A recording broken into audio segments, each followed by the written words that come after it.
로이 존스 목사님, 유명한 분이죠. 이 목사님의 후임이 켄 탈이라는 목사님이신데, 이분이 후임으로 25년 동안 웨스트민스터 대형교회에서 목회를 했어요. 그리고 은퇴하고 지금은 약 84세이신데, 이분이 다니면서 간증도 하고 설교도 하면서 많은 감동을 주고 있습니다. 그런데 이분이 간증의 내용에서 한 챕터를 소개하면 어떤 내용이냐면, 주님과 완전한 관계 회복, 그리고 완전한 연합, 그리고 주의 성령님의 임재하심을 경험하고 싶습니까? 한 질문이에요. 그렇다면 용서하십시오, 이 말이에요. 용서하라. 그만큼 미움에서 용서로 가는 것은 중요하다, 이 말을 하는 것이죠. 그래서 이분이 목회하면서 한 내용을 말씀하는데, 한 번은 이런 일이 있었다고 합니다. 예배를 드리는 중에 자기 아들에게 가장 큰 상처를 준 여자 집사님이 딱 들어오는 거예요. 그거를 보는 순간 너무나 화가 나고 너무나 속이 상해서 예배를 인도를 못하겠더라는 거예요.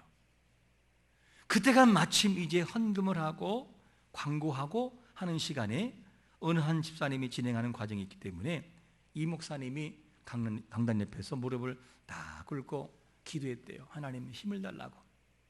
그런데 그때 성령께서 마음속에 음성으로 주시는 것이 뭐냐면, 저 자매 용서할 수 있겠느냐, 이런 음성이었어요. 용서할 수 있겠느냐. 갑자기 이 소리에, 뚜렷한 이 주님의 음성에 너무 당황이 됐어요. 너의 교회의 부흥을 원하느냐, 내가 저 자매를 벌주기를 원하느냐, 너는 선택해라. 이 질문에 부흥되기 원합니다, 그랬다는 것이죠. 이렇게 했는데, 그러면서 주님이 하실 말씀이, 그러면 네가 정말로 부흥을 원한다면 그를 위해서 축복기도 해라, 이렇게 말씀하시는 거예요. 그런데 주님이 말씀하시기 때문에 하라고는 하지만 사실은 그 별 마음이 없는 가운데 그가 그를 위해서 축복기도를 했어요. 근데 주님이 말씀하십니다. 그거 가지고는 안 된다. 그렇게 해서는 안 된다. 그러면 다시 질문이 뭐냐면, 정말로 네가 저 사람을 용서하고 축복하기를 원하느냐? 그렇다면 네가 정말로 저 사람을 마음을 다해서 해라. 이 마음에 이 목사님이 진심으로 축복을 했습니다. 그랬더니만 이 사람이 변하기 시작하는데, 이 자매가 그 축복이 있은 이후에 삶이 변화되고 너무나 풍성한 삶으로 가더라는 것이죠. 그런데 중요한 것이 뭐냐면, 이렇게 진심으로 용서하고 축복했더니만 그 자매도 잘 됐지만, 더 복된 것이 누구냐면, 진심으로 용서한 목사님에게, 켄타이라는 목사님에게 성령의 기름 부으심이 있음을 통해서 가는 곳마다 역사가 일어나는 거예요. 놀라운 역사가. 그러니까 그 자매를 용서한 다음에 자매가 복을 받은 것보다 누가 더 복을 받느냐? 용서한 그 사람이 복을 받더라는 것이죠. 여러분, 우리가 남을 용서하고 자기 자신에게 큰 상처를 준 사람을 용서하는 거 쉬운 일이 아니에요. 왜냐하면 나무에도 못을 박으면 상처와 자국이 있어요. 그 액이 나와서 상처를 메우긴 하지만 상처는 여전히 있더라는 것이죠. 그래서 특별히 사람은 감정을 가지고 있기 때문에 이 감정은 한 번 다치면 뇌리 속에 파고들어요. 그래서 개인적인 생각과 감정을 가지고 용서하려면 이게 안 돼요. 그래서 주님의 십자가의 사랑으로 대입할 때 이것이 용서라는 것이 성립이 됩니다. 여러분, 우리가 나에게 상처 준 사람에게 진심으로 용서하고 사랑하는 것은 하나님의 마음에 합한 성도요 성숙한 성도인 것을 믿으시기를 축원합니다. 그래서 우리는 용서를 해야만 되는 것이죠. 용서를 하지 않으면 우리 마음에 큰 상처와 아픔을 당하는 것을 알 수 있습니다. 사실 우리가 주님의 깊은 사랑에 들어가서 그분 앞에 깊게 들어가면 용서하지 못할 사람은 없어요. 사실 용서를 할 수가 있습니다. 힘들지만 용서할 수 있어요. 여러분, 내가 미워하고 싫어하는 바로 그 사람을 위해서 예수 그리스도는 약 2000년 전에 그 영혼을 살리기 위해서 이 땅에 오신 그 사실을 믿으시기를 축원합니다. 그래서 예수님이 오신 거예요. 우리는 성탄절을 맞이하고 준비하는 가운데에 그냥 큰 의미 없이 준비할 때가 있어요. 왜 그분이 이 땅에 오셔야 됐는가 하는 거예요. 목적이 명확하고 분명합니다. 정말 내가 미워하는 바로 그 사람이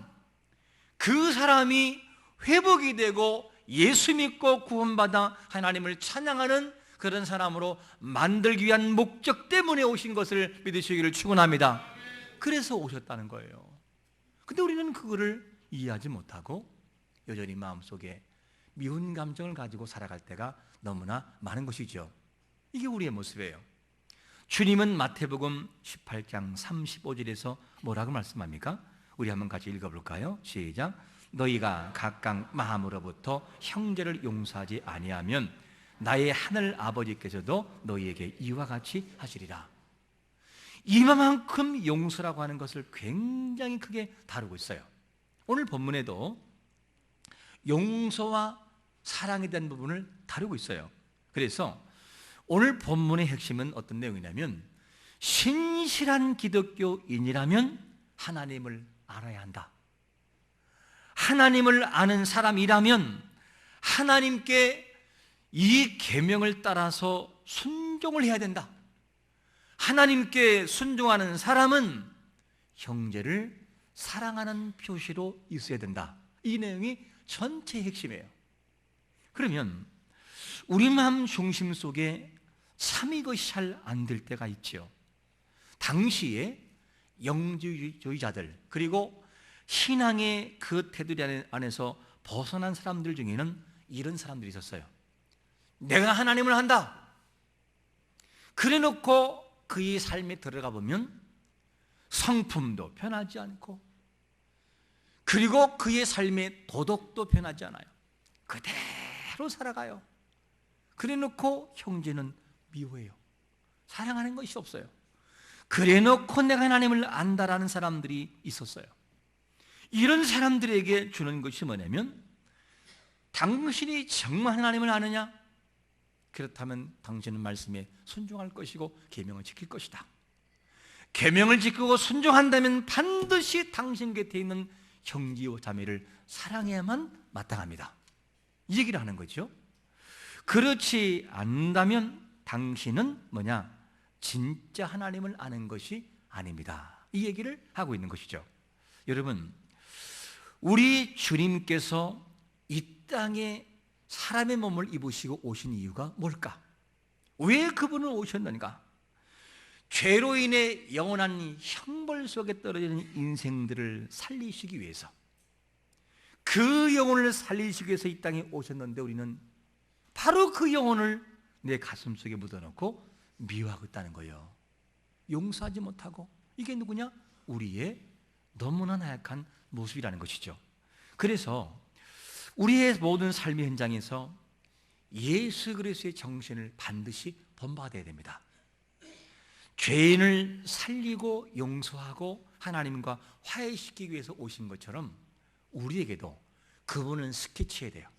그분의 모습을 닮아가서 나의 인격이 변화되고 나의 감정이 바뀌어서 하나님을 사랑하고 이웃을 사랑하고 형제를 사랑하는 모습이 내 현장에서 펼쳐질 때 그거를 뭐라 하냐? 진정한 그리스도의 인이라, 이렇게 말하는 거지요. 여러분, 우리가 주님의 제자요 하나님의 사람이라면 내 가장 곁에 있는 사람을 용서하고 사랑하는 삶으로 나가시기를 축원합니다. 그렇게 해야만 되는 거예요. 그게 하나님의 사람이라는 것이죠. 그런데 형제를 미워하는 자들은 어떤 사람이냐? 오늘 본문에서 이런 사람을 뭐라고 이렇게 말하고 있냐면, 첫 번째로 어둠에 있는 자다, 이렇게 표현해요. 어둠에 있는 자. 오늘 9절 말씀 보니까 빛 가운데 있다 하면서 그 형제를 미워하는 자는 지금까지 어디에 있다고요? 어둠에 있다는 거예요. 어둠 속에. 이 장을 시작하면서 강조하는 것이 뭐냐면, 예수님이 이 땅에 오신 것은 죄로 인해서 죽은 인생들을 사랑하시고 화해시키려고, 그리고 용서하시기 위해서 오셨다는 것이죠. 그러므로 하나님을 사랑한다면, 하나님을 안다면 우리 주위에 그리고 곁에 있는 형제를 사랑한다는 거예요.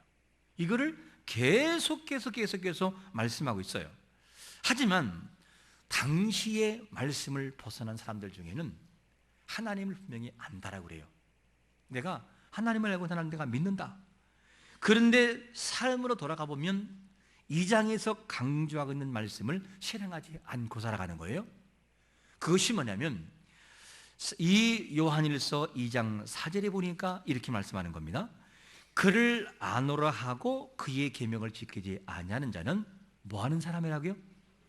거짓말하는 사람이라는 거예요. 거짓말.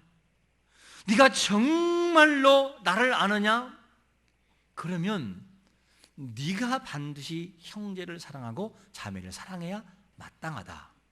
그렇지 않고 사랑이 없고 단지 머리로 안다면 너는 나를 아는 것이 아니다.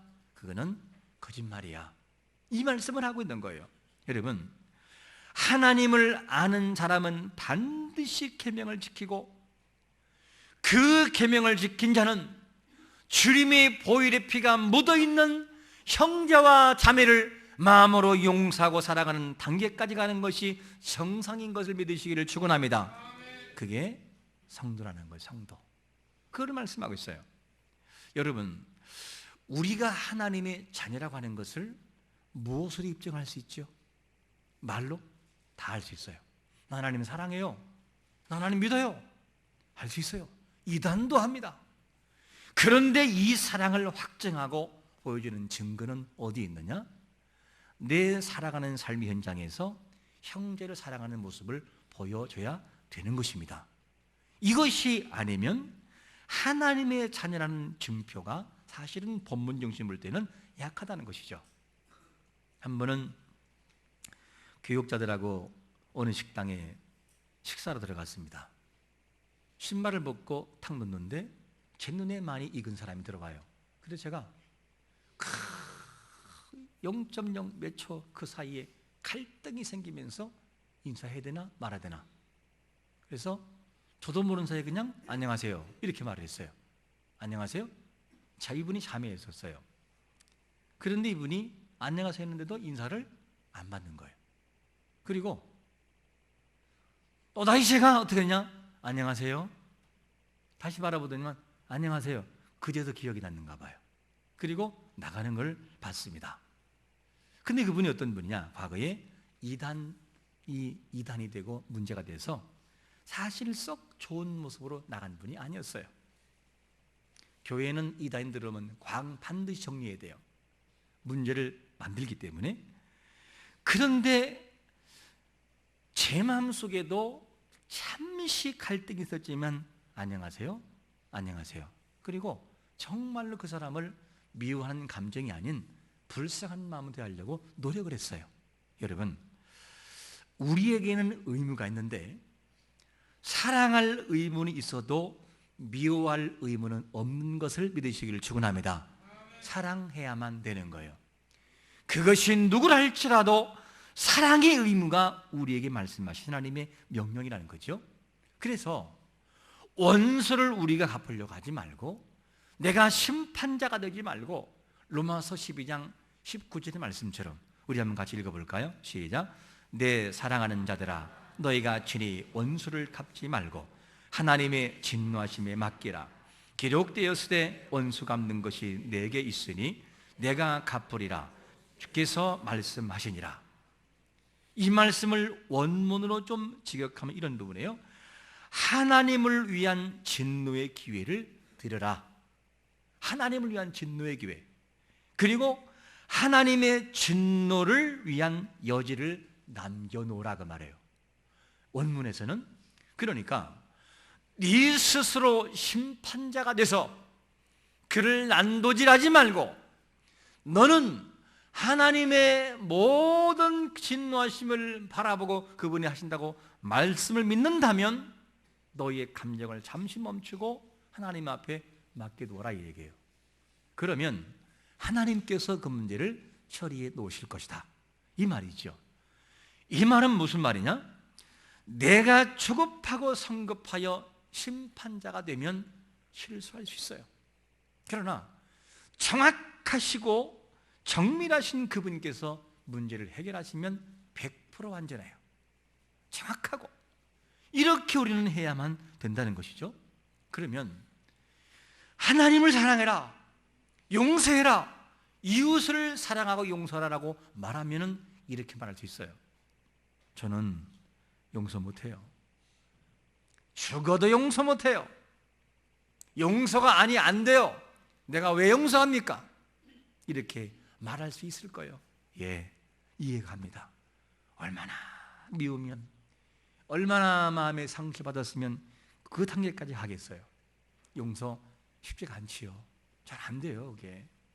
그게 어떻게 한순간에 용서, 할렐루야? 그렇게 됩니까? 그 하나를 용서하기 위해서는 얼마나 많은 감정과 싸워야 되고 얼마나 많은 시간 속에서 올라오는 울분을 눌러야 되는데요. 그런데 우리는 그래도 해야만 돼요. 왜냐? 그것을 위해서 예수 그리스도는 2000년 전에 오셨기 때문이에요. 그 하나님의 열심과 그 하나님의 긍휼하심을 우리는 헛되게 돼서는 안 되는 것입니다. 그러므로 우리가 하려고 하지 말고 하나님께 맡겨서 그분의 인도하심을 맡겨드리는 것이 참 중요합니다. 하다가 안 되면 넘어질 수 있어요. 분명히 앞에 갔지만 또 용서가 안 되고 울분이 확 올라와서 나를 엉망으로 만들어 놓고 내 감정을 얽히고 설키게 만들 수 있어요. 그래도 다시 돌아와서 그분 앞에 나가야 돼요. 하나님, 그렇게 하고 싶습니다.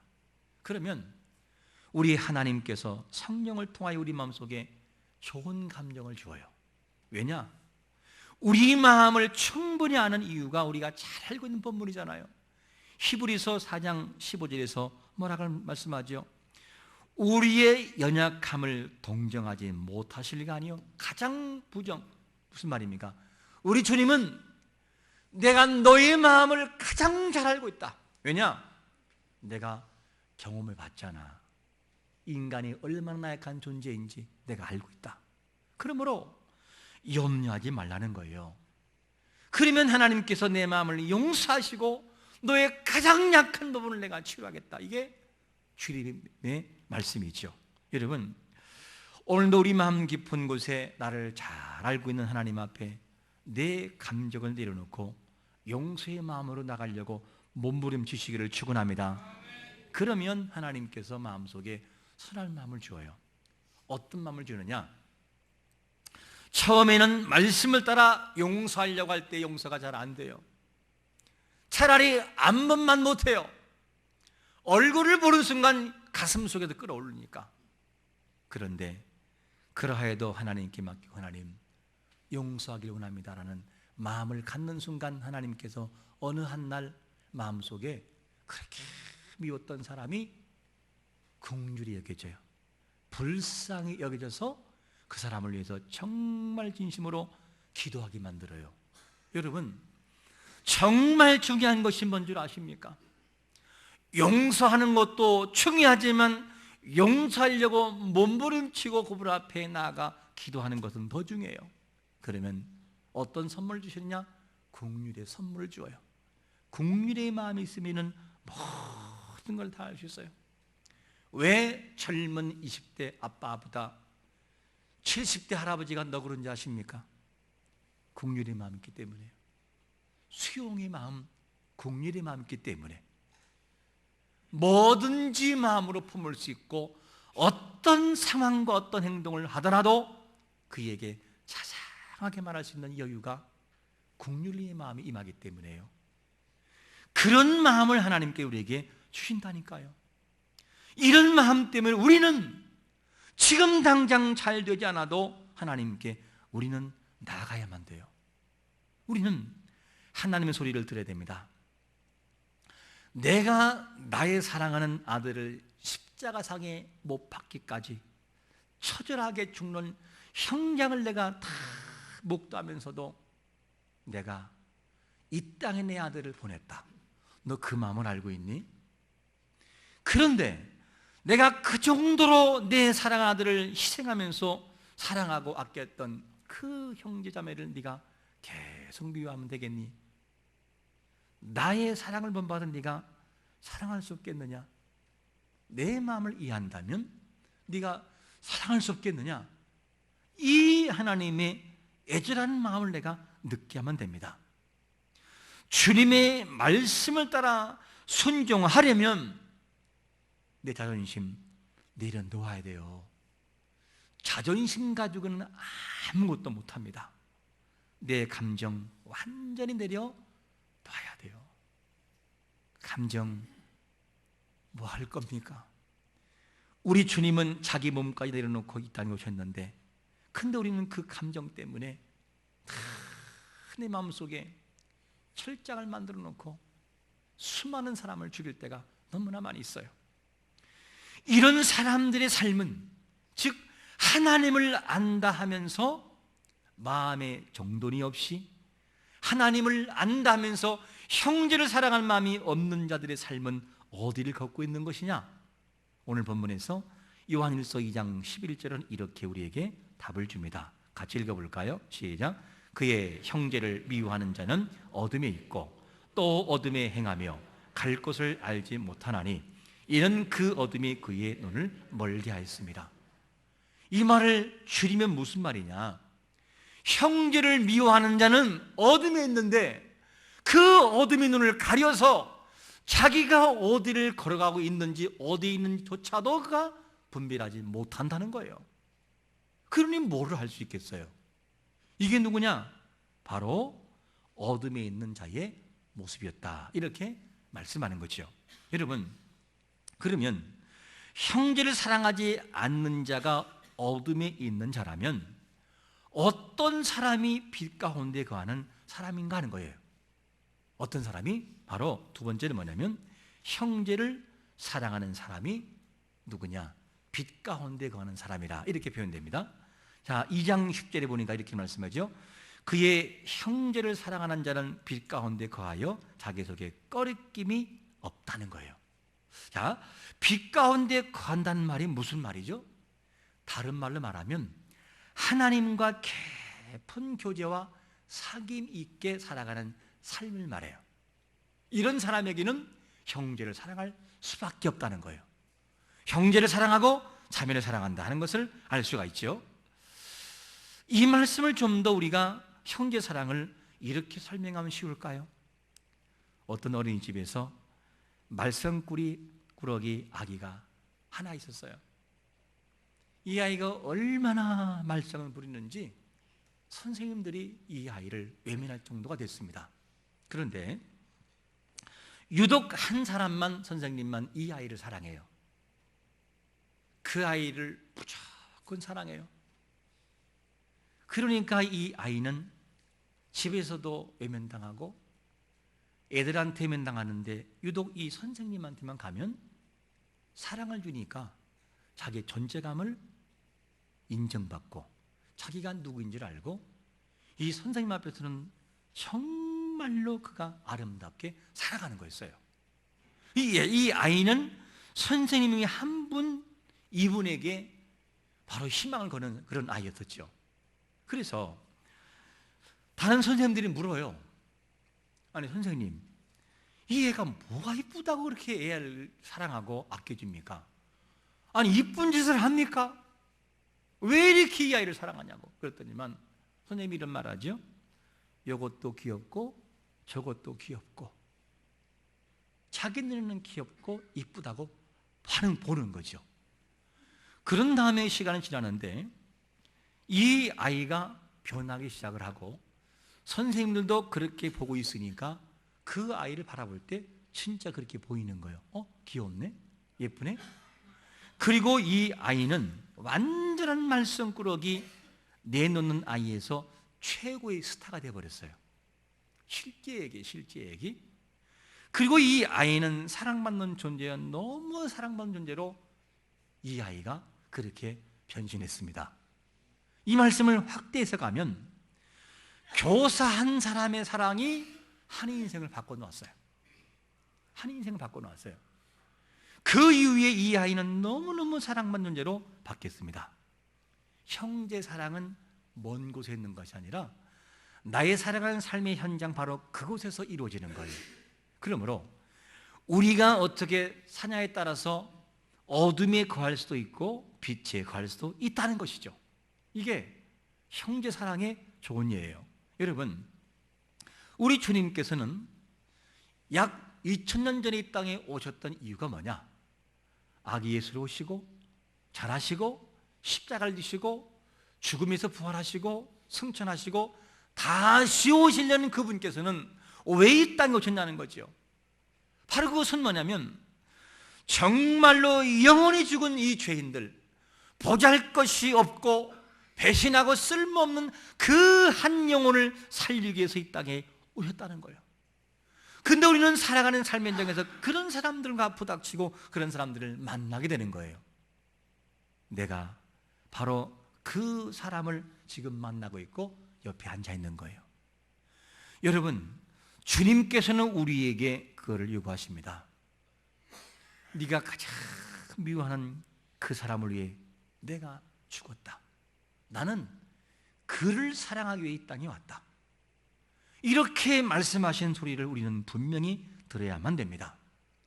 자세히 헤쳐보고 들어보면 주님의 사랑은 지금도 흘러가고 있어요. 그 주님의 십자가의 보혈의 은혜가 내 심장 속에 지금도 적고 있는데 우리는 이것을 외면할 때가 있어요. 그리고 정말 사랑할 자를 사랑하지 못하고 내 마음 밖에서 갈등하고 아파하는 모습으로 살아갈 때가 참 너무나 많습니다.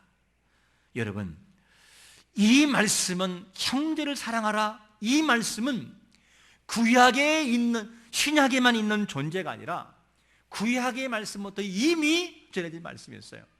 구약에서 어떤 말씀을 했죠? 우리 한번 같이 읽어볼까요? 레위기 19장 18절 시작. 원수를 갚지 말며 동포를 원망하지 말며 내 이웃 사랑하기를 내 자신과 같이 사랑하라. 나는 여호와니라. 이미 구약부터 왔던 내용이었어요.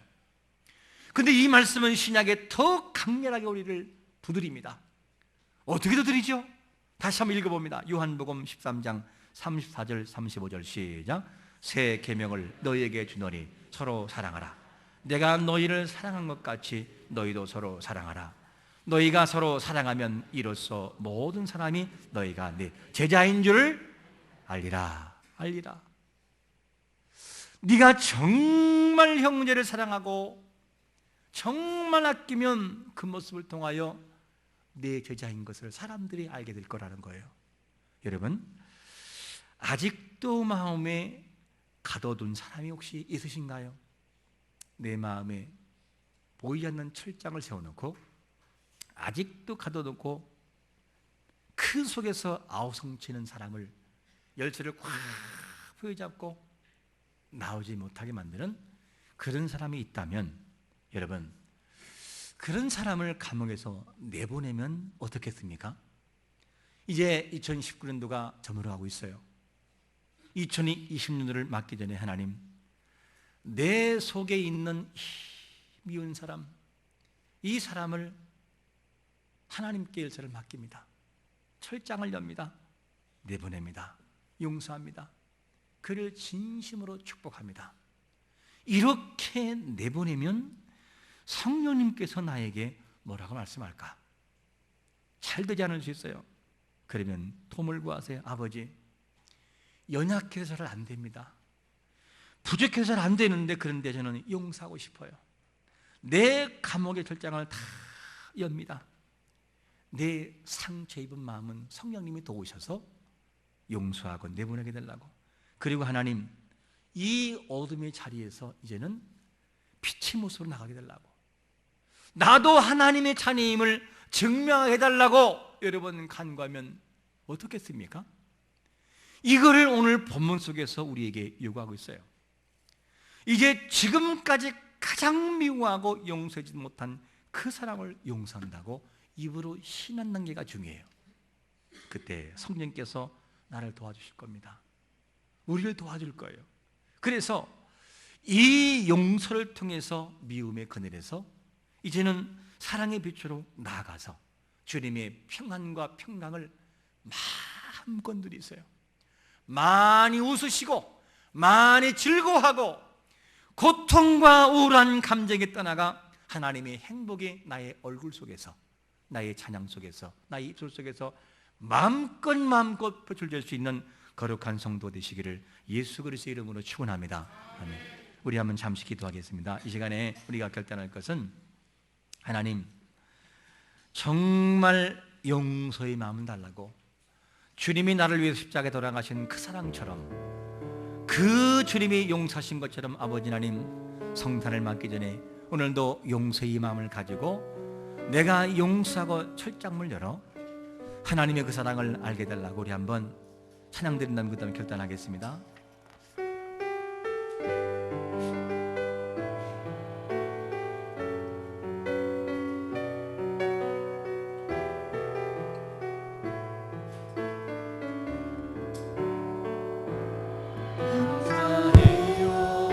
깨닫지 못했었는데 내가 얼마나 소중한 존재라는 걸, 태초부터 지금까지 하나님의 사랑은 항상 날 향하고 있었다는 걸.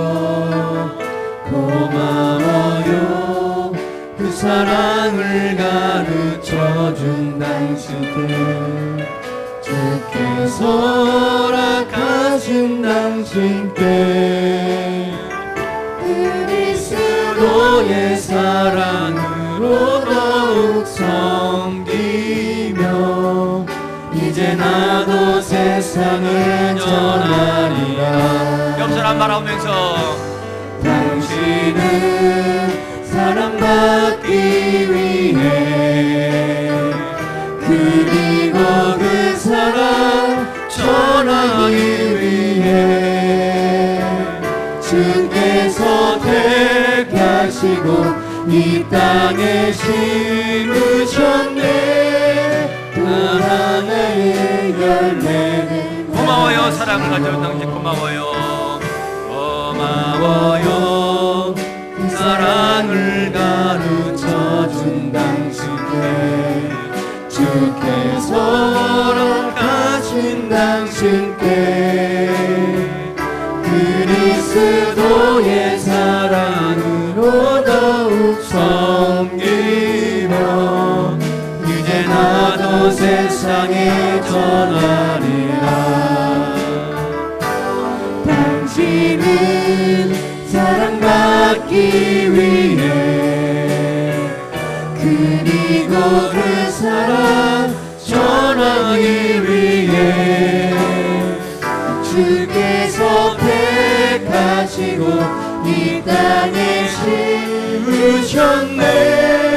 또 하나의 열매를 달아주시고. 그 시간 우리 함께 기도할 때 하나님, 용서의 마음 달라고, 용서할 수 있는 용기를 달라고 한번 통성으로 주여 기도하겠습니다. 주여! 아버지 하나님 감사합니다. 우리를 사랑하신 아버지 하나님, 주의 말씀 앞에 우리도 나아갑니다. 우리는 아버지 하나님 참으로 부족한 존재지만 하나님의 긍휼과 사랑을 통하여서 정말 하나님의 사랑을 통하여 용서하며 마음 깊은 것에 용서지 못한 사람들을 하나님의 긍휼과 사랑을 통하여 용서하는 마음 갖도록 은혜를 베풀어줘야만 되겠사오니 주여 이 마음을 가지고 살아가기 원합니다. 이 마음을 가지고 용서하며 하늘을 마무리하면서 하나님 마음속에 미운 감정들을 다 내어놓고 하나님 이런 모든 감정들을 하나님은 정리하며 나가도록 은혜를 베풀어 주옵소서.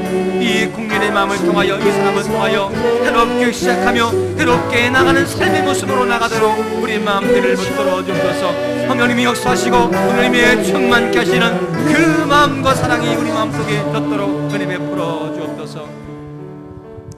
하나님 아버지 감사합니다. 우리를 사랑하신 아버지 하나님, 우리 마음 중심 속에 하나님의 긍휼과 사랑을 통하여 진정한 하나님의 사랑과 용서가 마음속에 있도록 은혜를 베풀어 주옵소서.